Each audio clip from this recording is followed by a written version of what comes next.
The Crillion Dominion had never lost a war. For over 600 years, it had grown across the stars like a slow, patient fire, swallowing world after world. Some species surrendered the moment a Crillion fleet entered their system. Others tried to fight, but their fights never lasted long. The Dominion's ships were bigger, their weapons were sharper, and their soldiers did not feel fear the way most living things did. They had been bred and trained for one purpose only: conquest. The Dominion did not conquer for hatred. They conquered because it was simply what they did. Every species they found was studied for a short time, given one chance to surrender, and then either absorbed into the Empire as workers or destroyed if they resisted too much. It was a system that had worked for 6 centuries without a single failure. The Dominion's generals had stopped expecting real resistance a long time ago. War to them had become routine, a formality, a box to check before a new planet was added to the Empire's long list of conquests. That was why, when Crillion scouts found a small blue planet on the edge of a quiet spiral arm, nobody in the high command felt any excitement. It was just another planet. Their scanners picked up signs of a technological species: radio signals, satellites, primitive fusion reactors, and strange chaotic patterns of energy use that suggested a species still deep in its early stages of growth. The scouts labeled the planet designation Sol 3, filed their report, and moved on to their next task. It would be handled the way every other planet had been handled. A fleet would be sent, a message would be delivered. The natives would either kneel or be removed. Admiral Threxil Vaughn was given the assignment. He was not one of the Dominion's most celebrated commanders, but he was reliable, and reliable was exactly what a routine invasion needed. He had led 14 previous formality campaigns, as they were called inside the fleet, missions where the outcome was already decided before the first shot was fired. He expected this one to be the 15th. He did not even bring his full battle fleet. He brought 12 cruisers, 3 troop carriers, and 1 flagship, a force that had been more than enough to bring far more advanced species to their knees. When the Crillion fleet dropped out of hyperspace at the edge of the Sol system, alarms went off across Earth almost immediately. Deep space telescopes, military satellites, and amateur astronomers all caught the sudden burst of unusual gravitational distortion near Jupiter. Within hours, every major government on Earth knew that something enormous and clearly artificial had just appeared in their solar system. There was panic, of course. There always is. In the first hours after something like that happens, news channels broke into normal programming. Stock markets shook. People filled the streets in some cities, glued to their phones in others. But there was something else too, something the Crillion Dominion had never encountered in any of its previous conquests. Instead of falling into helpless fear, the governments of Earth began to talk to each other. Old rivalries were put aside, at least for the moment. Emergency councils were formed. Military leaders from dozens of nations began sharing information in ways they never had before. The Dominion, of course, knew none of this. Admiral Vaughn's ships continued their slow approach toward the third planet, following the same procedure that had worked so many times before. A single message was prepared, translated by the fleet's automatic linguistic systems after they intercepted and studied Earth's radio and television broadcasts for a short time. The message was simple. It always was. It told the people of Sol 3 that the Crillion Dominion had claimed their planet as a new territory, that resistance was pointless, and that surrender within 48 hours would guarantee the survival and eventual usefulness of their species within the Empire. It was broadcast on every frequency the Dominion could find, cutting into television signals, radio stations, and even military channels. Billions of people around the world heard, in their own language, translated by an alien machine, a calm and almost bored voice, telling them that their planet now belonged to someone else. For a moment, the whole world seemed to freeze. Then, slowly, it did not. In an underground command bunker outside Colorado Springs, a joint military committee watched the message play on a dozen screens. General Elena Cho, who had spent the last 6 hours coordinating with counterparts in Beijing, Moscow, London, and New Delhi, listened to the translated ultimatum without saying a word. When it finished, the room was silent for almost a full minute. "They didn't ask," she finally said. "They told us. Every species they've conquered has surrendered," said one of the analysts, a young man who had been reading intelligence summaries pulled together from decades of half-serious SETI research and speculative defense planning. If the patterns in their broadcast language are anything to go by, they're not expecting a fight. They're expecting paperwork. General Cho looked at the screen, at the 12 alien ships glowing faintly against the dark of space, caught on a long-range telescope feed. She thought about the 48-hour deadline.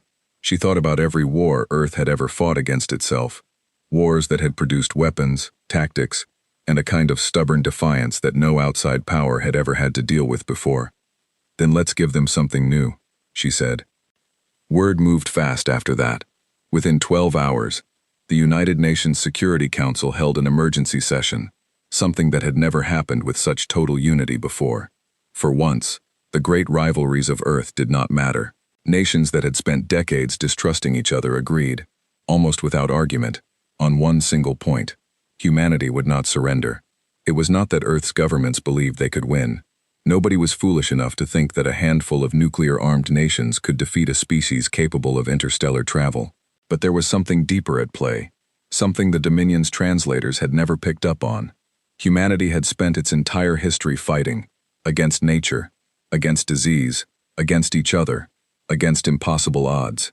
Surrender was not a natural response for a species like this.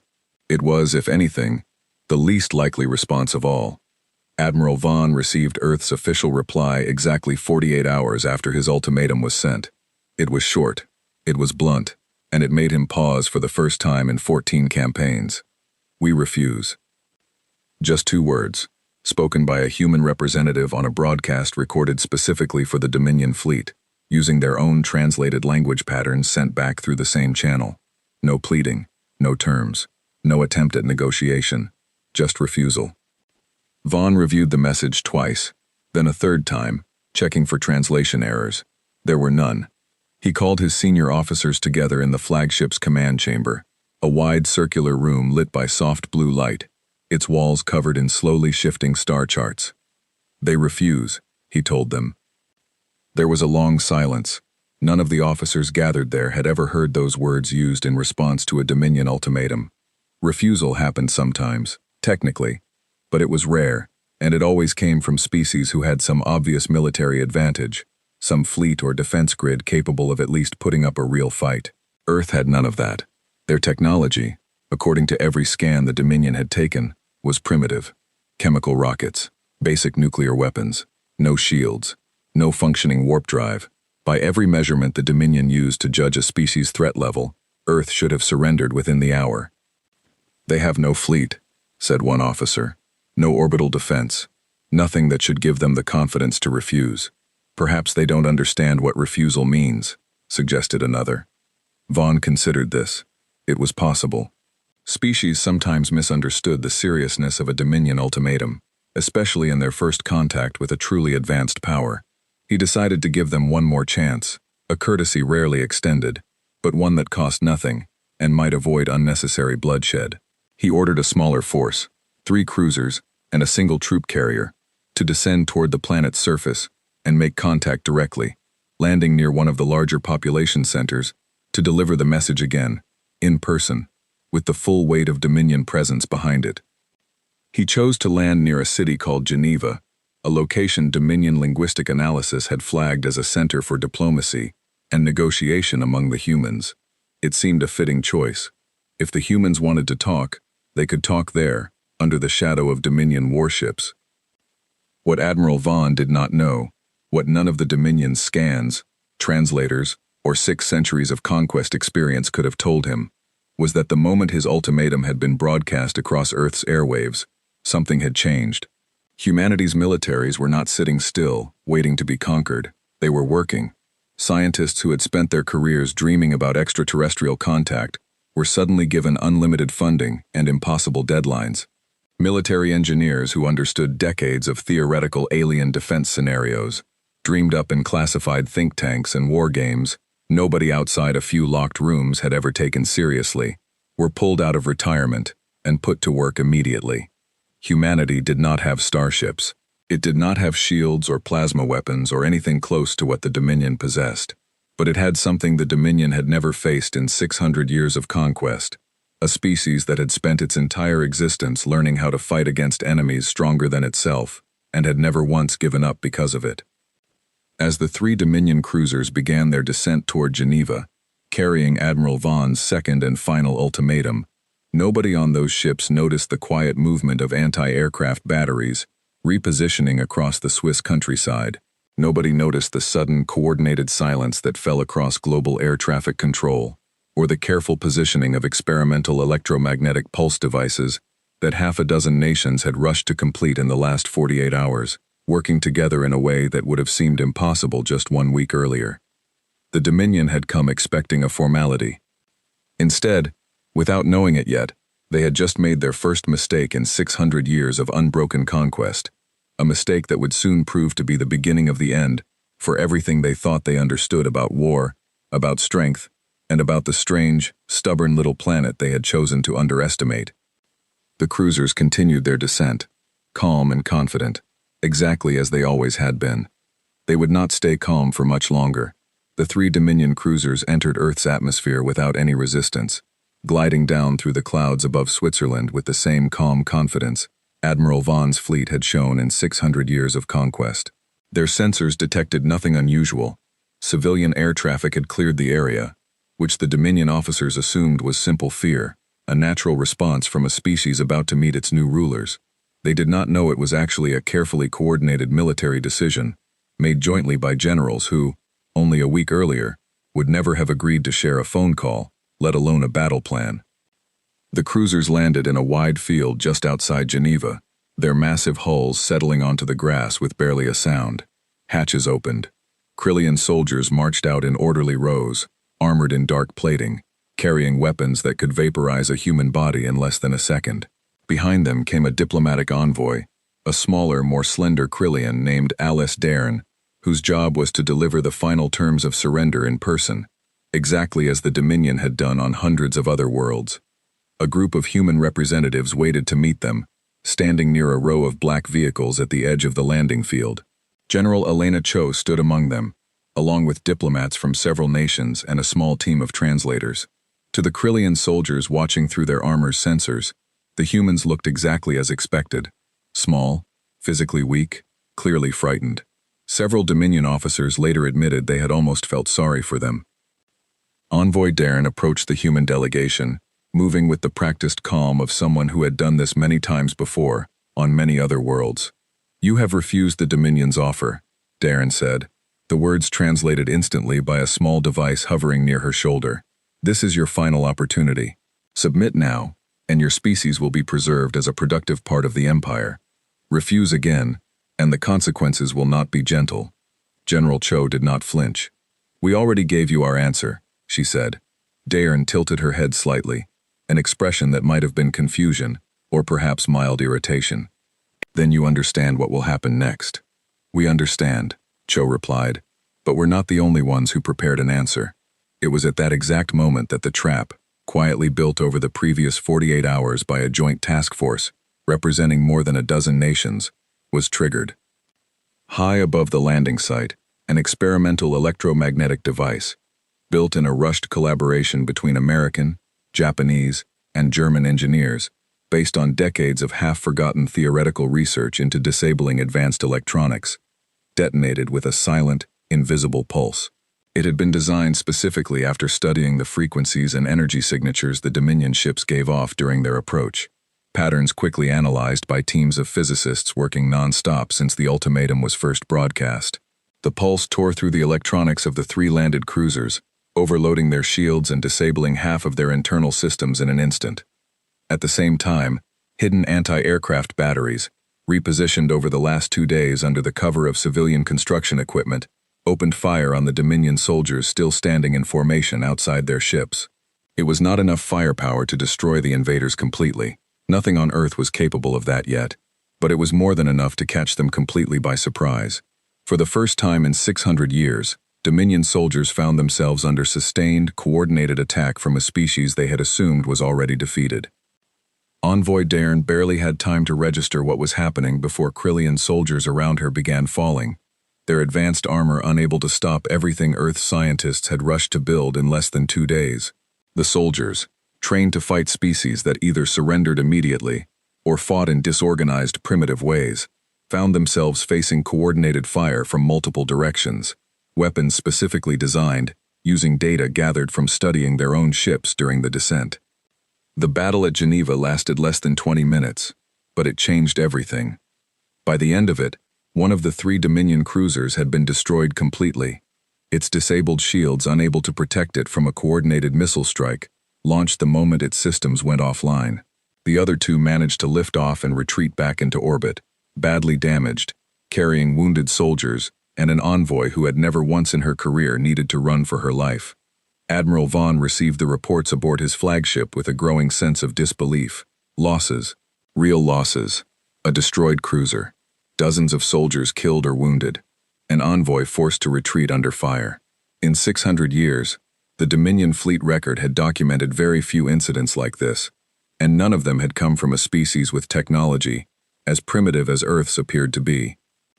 "Show me the battle data again," Vaughn ordered. His officers replayed it for him. He watched as human weapons, crude by Dominion standards but built with startling speed and precision, tore through Crillion shielding that had never failed like this before. He watched as ground troops, supposedly the most disciplined and effective soldiers in the known galaxy, scattered under fire from an enemy that should not have had the technology to fight back at all, let alone fight back this effectively. "This is not possible," said one of his officers. "Their technology level does not match this kind of response." "Clearly," Vaughn said slowly, "our assessment of their technology level was wrong. What the Dominion did not yet understand, what none of their 6 centuries of conquest had prepared them to understand, was that Earth's strength had never really been about the individual pieces of hardware they built. Human history was a long, brutal story of constant conflict, of nations racing each other to build better weapons, faster ships, smarter strategies, driven by the simple, painful fact that failing to keep up often meant being conquered by a neighbor. That instinct, buried deep in humanity's collective experience, had been switched on the moment the Dominion's ultimatum was broadcast across the planet. And once switched on, it did not turn off easily. Within days of the Geneva battle, humanity's response accelerated in ways the Dominion could not have predicted. Every major spacefaring nation pooled its resources. Private companies that had spent years developing rockets for orbital tourism and satellite launches suddenly found their factories converted into emergency defense production lines. Physicists who had spent their careers studying theoretical particle weapons were given labs and unlimited budgets. Computer scientists who understood advanced cyber warfare were assigned to a new task, studying the electronic signals gathered from the retreating Dominion ships, trying to find any weakness in their systems. It was not a fair fight, not even close. Dominion technology was still centuries ahead of anything Earth could build from scratch, but Earth was not trying to match their technology piece for piece.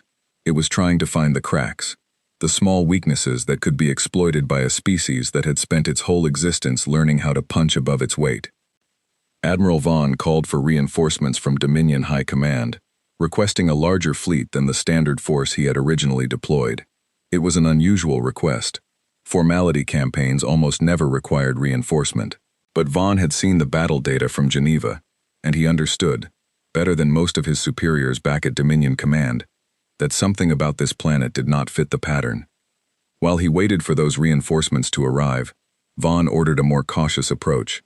Rather than another direct assault, he deployed automated surveillance drones to gather more information about Earth's capabilities before committing to another ground engagement.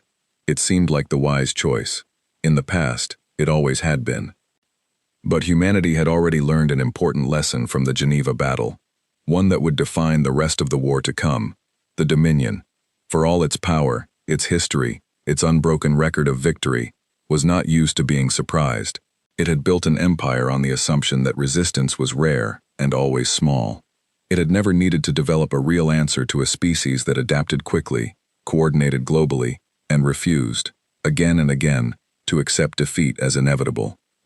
Within 2 weeks of the ultimatum's first broadcast, Earth's governments had built and deployed a network of ground-based sensors, specifically designed to track Dominion drone activity, using data patterns gathered from the retreating ships at Geneva. When the first wave of Dominion surveillance drones descended to gather intelligence on human military movements, they found themselves flying into carefully prepared jamming fields, Their signals scrambled just enough to send back false or incomplete data to the waiting Dominion fleet above. It was a small victory, almost invisible compared to the destruction of a cruiser, but it mattered more than anyone on Earth realized at the time. It meant that when Admiral Vaughn's reinforcements finally arrived, carrying a fleet nearly 10 times the size of his original force, they would be arriving with an incomplete and partially false picture of what Earth was actually capable of. The Dominion still believed, deep down, that Earth's resistance was a fluke, an unusual stroke of luck that would not repeat itself once real Dominion military strength was brought to bear. Admiral Vaughn was not so sure anymore. He had begun, quietly, to study everything he could about this strange, stubborn species, trying to understand what exactly he was dealing with. He did not yet know that he was looking at the beginning of the end of everything the Dominion had built over 600 years of conquest. But somewhere, deep in his instincts, sharpened by decades of campaigns that had never once gone wrong, a small and uncomfortable doubt had begun to grow. Earth was still standing, and Earth was not done fighting. 3 weeks after the battle at Geneva, the sky above Earth changed. What had once been 12 Dominion ships became more than 100, arriving in a slow, deliberate wave that stretched across the orbital paths of the moon. Admiral Vaughn's reinforcements had arrived, and with them came something Earth had never seen before, the true might of the Crillion Dominion, no longer holding back, no longer treating this as a simple formality. Fleet Commander Ressa Eichhorn arrived with the reinforcements, outranking Vaughn, and taking overall command of what Dominion High Command, now officially classified as a full military campaign, rather than a routine annexation. Eichhorn had a reputation of her own, built across decades of brutal campaigns against species who had dared to resist longer than most. She did not share Vaughn's growing caution. To her, the battle at Geneva was an embarrassment, a stain on Dominion history that needed to be erased quickly and completely. "They caught us unprepared once," she told Vaughn aboard her flagship, the Ashen Verdict, a vessel 3 times the size of anything Vaughn commanded. "That will not happen again." Vaughn, standing quietly beside her, chose his words carefully. "With respect, Commander, I do not think this species fights the way we expect. Every scan, every report, every piece of data we gather about them seems to be outdated within days. They adapt faster than any species I have encountered." Eichhorn dismissed this with a wave of her hand. "All primitive species adapt at first. It means nothing once real force is applied." She was, in a way the Dominion would come to regret, both right and terribly wrong. Real force was about to be applied, but Earth was not simply adapting anymore. It was preparing for exactly this moment, using every day since Geneva to build not just weapons, but alliances, strategies, and a level of coordination that no Dominion campaign had ever needed to account for. What neither Eichhorn nor Vaughn understood yet was that Earth's resistance had already begun attracting attention far beyond its own solar system. The Dominion's empire stretched across hundreds of star systems, and not all of the species living under its rule had joined willingly. Many had been conquered generations ago, their military forces crushed quickly, their populations absorbed into the Dominion's vast labor and resource networks. Among these species were the Halvex, a once proud people known for their skill in engineering, who had been serving the Dominion for over 2 centuries, after a war that had lasted only a few days before their surrender. News of Earth's resistance traveled slowly at first, filtered through Dominion communication networks that were never meant to carry stories of defeat. But information has a way of moving, especially among people who have been waiting a long time for a reason to hope. A maintenance worker aboard a Dominion supply station near Halvex Space overheard fragments of a report about unexpected losses at Sol 3. He mentioned it, quietly, to a friend. That friend mentioned it to another. Within weeks, a rumor had spread through the Halvex worker communities. Somewhere out on the edge of Dominion space, a small, primitive species had fought back against the Empire and survived. It was not much. It was barely more than a whisper, but it was the first spark of something the Dominion had never had to deal with in 600 years of unchallenged rule. Hope, spreading quietly among the very species they had already conquered. Back on Earth, humanity had no idea that its resistance was already being noticed light years away. Its focus remained entirely on the growing Dominion fleet gathering in orbit. Military leaders across the world understood that another Geneva-style ambush would not work twice against a force this size. Icorn's fleet was too large, too well defended, too prepared for the kind of surprise that had worked before. So humanity changed its approach. Rather than trying to fight the Dominion fleet directly, Earth's combined military command, now formally organized under a new emergency body called the Global Defense Coalition, focused on two things: buying time and finding weaknesses. The first strategy involved something the Dominion had never considered a real threat: cyber warfare. While Dominion technology was centuries ahead of Earth's in most areas, their systems had never needed to defend against the kind of relentless, creative digital attacks that human hackers, criminal and government alike, had spent decades perfecting against each other. When a small joint team of American, Israeli, and South Korean specialists finally cracked a fragment of the communication protocol used by the damaged cruisers left behind after Geneva, they found something valuable: a way to feed false sensor data directly into Dominion drone networks. It was not a weapon. It could not destroy a single ship, but it meant that when Icorn's fleet began deploying reconnaissance drones across the planet, gathering data to plan their next assault, a significant portion of what they gathered was quietly and carefully corrupted, feeding the Dominion an image of Earth's defenses that was both incomplete and, in some places, deliberately misleading. The second strategy was more direct and far riskier. Rather than waiting for the Dominion to choose the time and place of the next battle, a coalition of special forces units from a dozen nations planned a strike of their own, a raid on one of the smaller Dominion vessels that had been left in low orbit, conducting what appeared to be routine atmospheric scans. The operation, codenamed Steel Harvest, involved a modified spaceplane, originally built for high-altitude reconnaissance, fitted with experimental stealth coating, developed in the weeks since Geneva.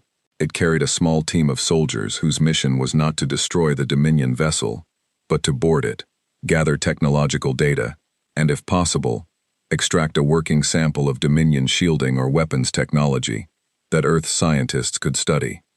It should not have worked.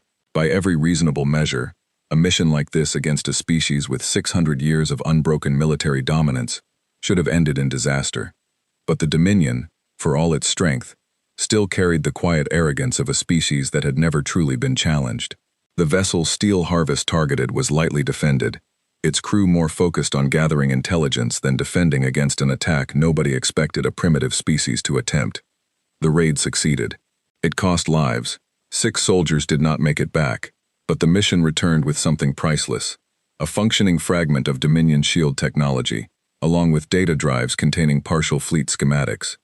When Fleet Commander Icorn learned of the raid, her reaction was very different from Vaughn's growing concern. She was furious, but not afraid. To her, it confirmed exactly what she had always believed: that Earth needed to be crushed quickly, completely, and without further hesitation. "Enough patience," she told her officers. "We move against their largest population center immediately. We show them exactly what happens to a species that dares to steal from the Dominion." Vaughn objected, quietly but firmly. "Commander, every action we take against them seems to make them stronger, not weaker. I recommend caution." "Caution," Icorn said, "is what allowed them to destroy one of our ships and board another. I will not repeat that mistake." She ordered a full assault on one of Earth's largest coastal cities, intending to demonstrate the true cost of resistance in a way that could not be ignored. It was, by Dominion standards, a reasonable strategy. It had worked on other worlds.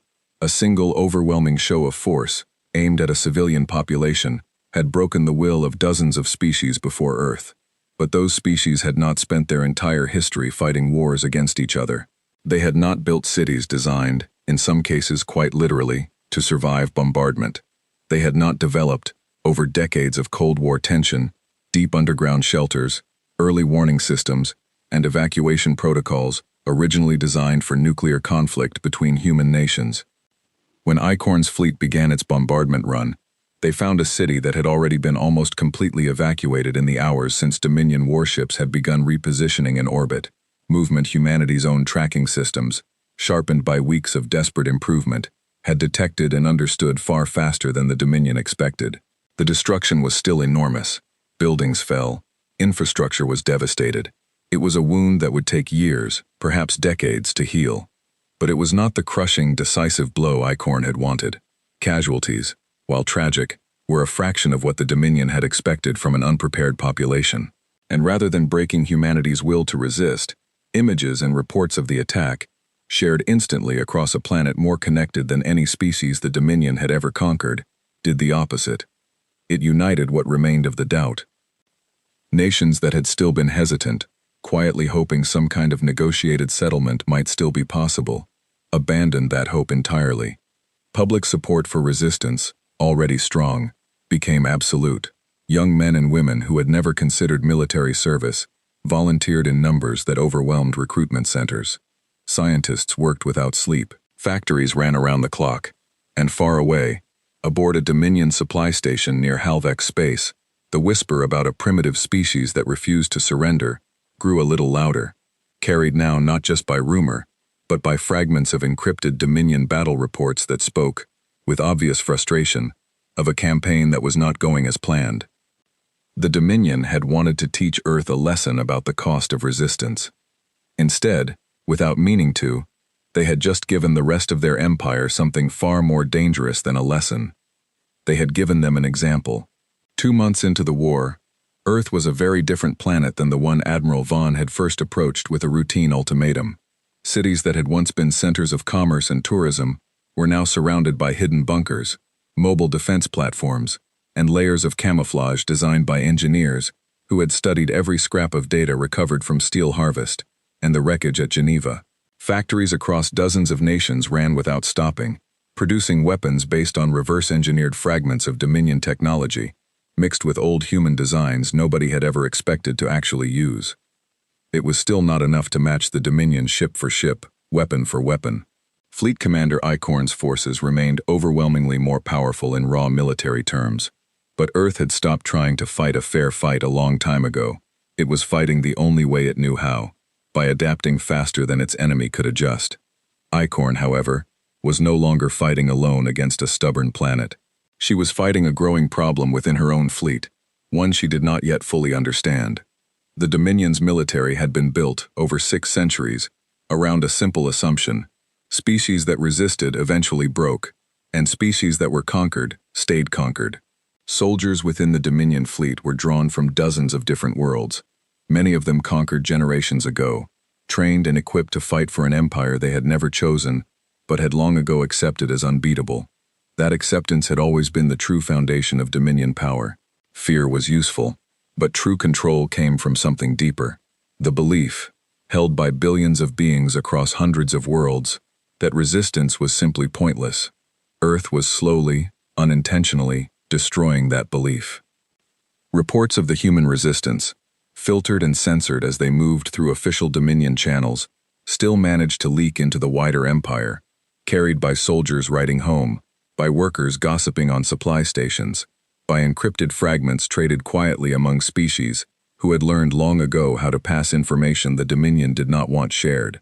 The details grew and changed as they spread, as stories always do, but the core of it stayed the same and grew more powerful with every retelling. A small, primitive species had refused Dominion demands, fought back against overwhelming force, and was still standing. Among the Halvex, the whispered rumors from weeks earlier had grown into something much larger. Halvex engineers, forced for generations to build and maintain Dominion warships, began quietly, carefully, introducing tiny flaws into their work. Nothing large enough to be noticed immediately. A slightly weaker weld here, a processing delay there, small imperfections that would, months or years down the line, cause equipment failures the Dominion would never trace back to deliberate sabotage. It was not open rebellion. Not yet. The Halvex, like most conquered species within the Dominion, understood the price of open resistance far too well. But it was something the Dominion had never needed to worry about before. Quiet, deliberate resistance, spreading slowly through the machinery of the Empire itself. Back on Earth, humanity's leadership remained unaware of the ripples their resistance was sending through Dominion space. Their focus stayed entirely on survival, on finding a way to turn the tide of a war that still, by every reasonable measurement, should have been unwinnable. The turning point came not from a single battle, but from a discovery, made deep in a research lab outside Geneva. the same city where the war had truly begun. Using the shield fragment recovered during Steel Harvest, along with data gathered from the destroyed cruiser, and months of relentless research, a joint team of physicists finally understood something crucial about Dominion shield technology. It relied on a narrow, specific frequency range to maintain its strength, a range that had never needed to change in 600 years, because no enemy had ever come close to understanding it, let alone targeting it directly.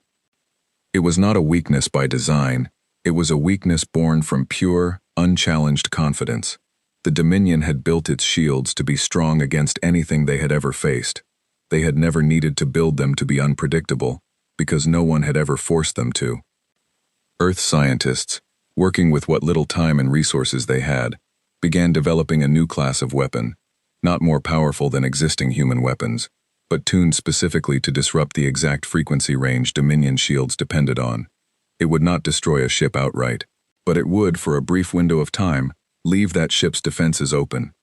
The Global Defense Coalition decided to use this discovery not for another small, defensive skirmish, but for something far more ambitious, a coordinated strike against Icorn's flagship itself, the Ashen Verdict, still holding position in high orbit as the anchor of Dominion command.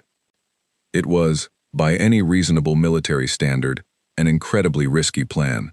Striking directly at a fleet commander's flagship was the kind of move that either ended a war quickly or ended it in complete disaster. But Earth's leadership, hardened by 2 months of war, had run out of patience for slow, defensive strategies.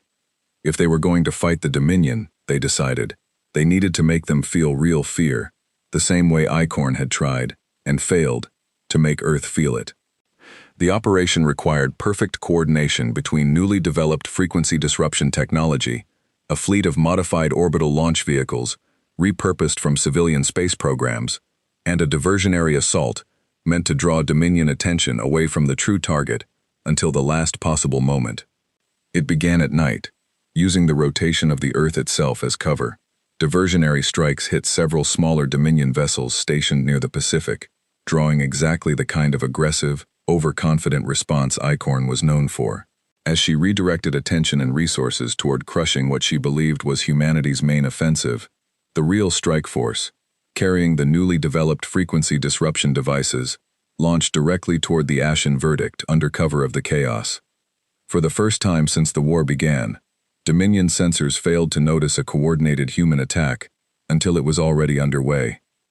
The frequency disruption devices detonated in a tight formation around the flagship, and for nearly 90 seconds, the Ashen Verdict's shields flickered and failed completely. It was not enough time to destroy the ship. Its hull was simply too strong, too heavily reinforced for anything Earth currently possessed.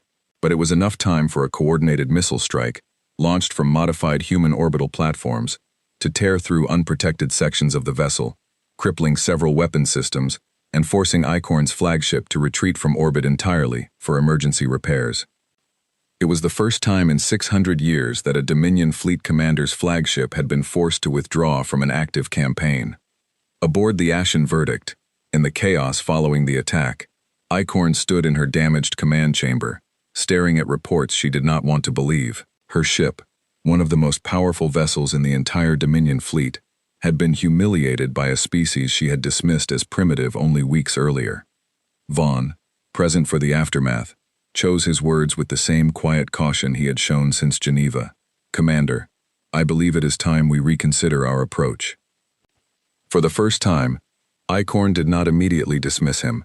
News of the attack on the Ashen Verdict spread through Dominion communication channels far faster than any previous report from the Sol campaign, and this time, it was impossible to fully censor or contain.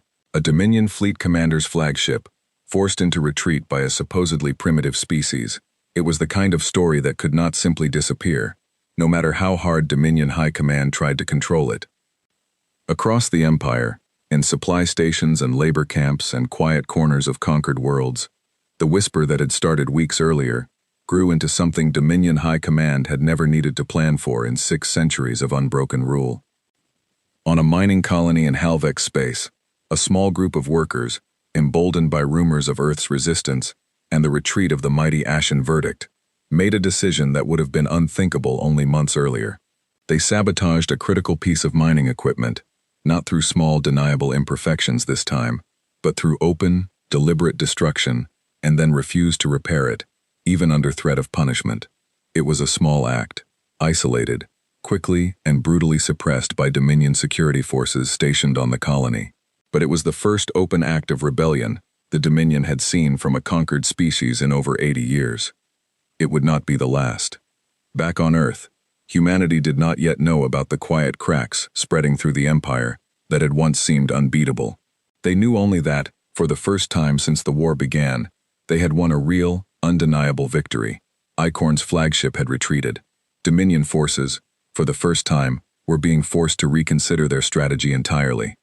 It was not enough to win the war. Not yet. Icorn still had dozens of ships, an overwhelming advantage in raw military power, and a growing determination to end this humiliation as quickly and violently as possible. But something fundamental had changed, both on Earth and across the wider Dominion Empire, something that could not be undone with any amount of military force. Fear, the true foundation of 600 years of Dominion power, had finally, for the first time, begun to crack. 3 months after the Crillion Dominion first arrived above Earth, expecting a quick, quiet surrender, Fleet Commander Ressa Icorn stood aboard the repaired Ashen Verdict and made a decision that would define the rest of the war. She requested and received authorization for a full deployment, not a formality fleet, not even the reinforced force she had already brought to Earth, but a true war fleet, the kind the Dominion had not needed to use in generations. 200 warships, orbital bombardment platforms, elite ground legions trained for total planetary conquest rather than simple policing of a defeated population. Dominion High Command approved the request without hesitation. What had once been dismissed as an embarrassing but minor setback had become, in the eyes of the Empire's leadership, something far more dangerous. A symbol. Reports of open rebellion, small but growing, had begun appearing not just among the Halvex, but on 2 other conquered worlds as well. Each incident directly linked, in whispered stories passed quietly between systems, to the ongoing resistance at Sol 3. The Dominion did not fear Earth's weapons. What it feared, for the first time in 6 centuries, was what Earth represented. It could not afford to lose this war, not anymore. Too many eyes across the Empire were watching. On Earth, the Global Defense Coalition understood, through intercepted Dominion communications and the increasingly desperate tone of their broadcasts, that something had shifted. The next attack would not be another formality campaign, another cautious probing assault. It would be everything the Dominion had. Humanity had 3 weeks to prepare before the new fleet arrived, and it used every single hour of that time. Nations that had spent decades distrusting each other now operated as a single, unified defense network, sharing technology, resources, and strategy, with a level of cooperation that would have seemed impossible before the Dominion's ultimatum. The frequency disruption technology that had crippled the Ashen Verdict was refined, miniaturized, and mass-produced. Underground shelters, already built to survive nuclear war, were reinforced further. Every functioning military satellite, repaired rocket, and modified aircraft was prepared for what everyone now understood would be the true, final battle for the future of the planet. Admiral Vaughn, still serving under Icorn despite his growing doubts, made one final attempt to change his commander's approach before the new fleet arrived. "Commander," he said, standing in the same command chamber where he had first reported humanity's refusal, months earlier, "everything we have done here has made them stronger. If we bring overwhelming force and still fail to break them, the damage to the Dominion will be far worse than anything we have already suffered." Icorn's response was cold and final. "Then we will not fail." The Dominion fleet arrived above Earth on a clear morning, blotting out patches of sky with the sheer number of ships descending into formation. It was, by any measure, the largest single military deployment the Dominion had used in over a century.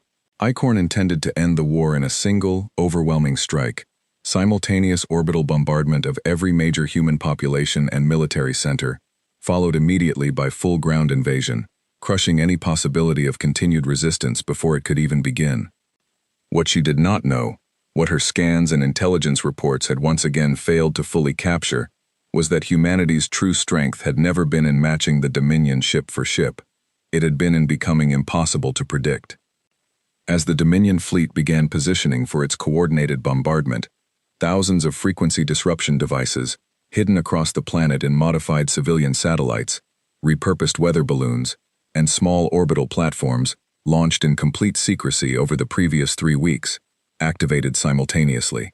It was not a single attack aimed at one flagship this time. It was an attack aimed at the entire fleet at once. A coordinated disruption, unlike anything the Dominion had ever needed to defend against. Shields across dozens of ships flickered and failed in the same critical moment.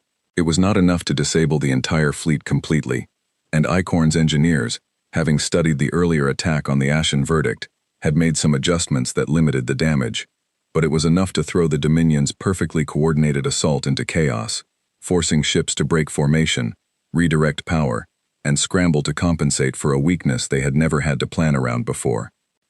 Into that chaos, humanity launched everything it had built in 3 desperate weeks: modified missiles, repurposed rockets, and a small fleet of experimental spaceplanes carrying human pilots willing to fly directly into a battle that, only months earlier, would have seemed like certain suicide. The battle above Earth lasted nearly 6 hours, the longest sustained engagement the Dominion had fought in over 3 centuries. Losses were heavy on both sides. Human casualties were painful and real, ground infrastructure damaged, lives lost that could never be replaced. But Dominion losses, for the first time in the entire war, were catastrophic by their own standards.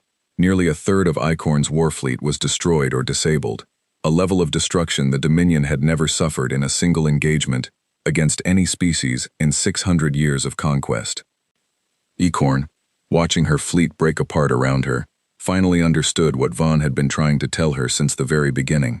This was not a primitive, disorganized species, stumbling into occasional lucky victories. This was a species that had turned every single mistake the Dominion made into a lesson, every defeat into preparation for the next battle. With her fleet crippled and her ground invasion plan now impossible to execute safely, Icorn made the decision no Dominion fleet commander had made in living memory. She ordered a full retreat. The remaining Dominion ships withdrew from Earth's orbit, leaving behind wreckage, damaged vessels too slow to escape, and a silence that, for a brief moment, humanity almost could not believe was real. News of the retreat reached Dominion space far faster than any previous report from the Sol campaign. This time, there was no controlling it, no censoring it into something smaller and less significant. A full Dominion warfleet, sent specifically to crush a single planet's resistance once and for all, had been forced into retreat, its numbers cut by nearly a third in a single battle. The whisper that had started months earlier, in quiet corners of conquered worlds, became something the Dominion could no longer ignore. On the Halvex mining colony, where a small act of sabotage had once been quickly and brutally suppressed, workers rose up in a coordinated uprising, seizing control of critical infrastructure and holding it for nearly 2 full days before Dominion security forces regained control. It was crushed, eventually, but at a cost the Dominion had not expected to pay, and it was not the only uprising. 2 other worlds, inspired by stories of a planet that had refused to kneel and somehow survived, saw their own small acts of resistance grow louder and bolder in the weeks that followed. The Dominion, an empire built on 600 years of unbroken military dominance, and the quiet, unspoken belief among billions of conquered beings that resistance was pointless, found that belief crumbling faster than any single battle could have caused. Fear had always been their true weapon, and fear, once broken, could not simply be repaired with more warships. Back on Earth, the war was not fully over. Smaller skirmishes continued for months, as Dominion remnants regrouped and probed for weaknesses, and the Global Defense Coalition remained on constant alert, unwilling to trust that the empire that had once threatened total conquest would simply walk away. But the Great Invasion, the one meant to end humanity's resistance once and for all, had failed completely. General Elena Cho, standing in the same underground command bunker where she had first watched the Dominion's original ultimatum play across a dozen screens, addressed a room now filled not just with American officers, but with representatives from nearly every major nation on Earth, united in a way the planet had never truly managed before. "They came here expecting a formality," she said. "They leave us a united world, and they've made an enemy that will not stop growing stronger."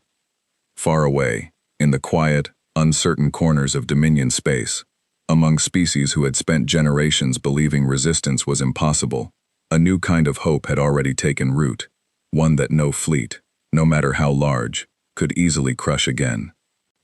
The Crillion Dominion had built an empire on the belief that no one could stand against them. They had attacked Earth expecting nothing more than another quiet, easy conquest. Instead, without ever fully understanding how or why, they had woken something that 600 years of unbroken victory had never prepared them for.